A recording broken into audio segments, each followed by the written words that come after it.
Welcome class to the Byblos history lesson on the Byblos region. About 7,000 years ago, a small Neolithic fishing community settled along the shore in monocellular huts. The Chalcolithic period saw a continuation of the same way of life, but brought with it new burial customs where the deceased were laid in large pottery jars and buried with earthly possessions. In the Bronze Age, the Amorite tribes from the desert overran the coastal regions and set fire to Byblos.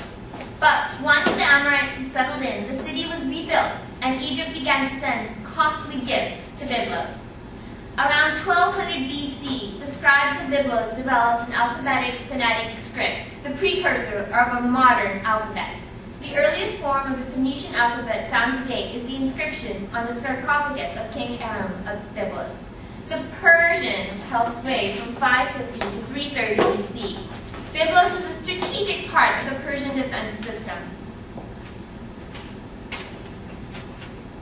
Now, class, do not do that.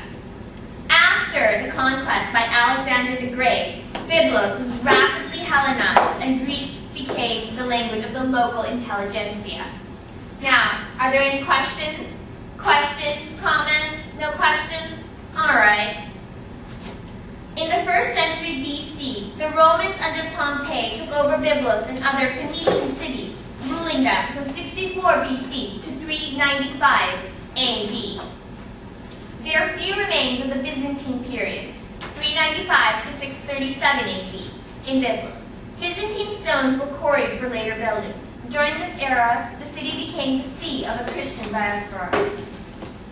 Under Arab rule, beginning 637 AD, Byblos was generally peaceful, but it had declined in importance over the centuries, and archaeological evidence from this period is fragmentary.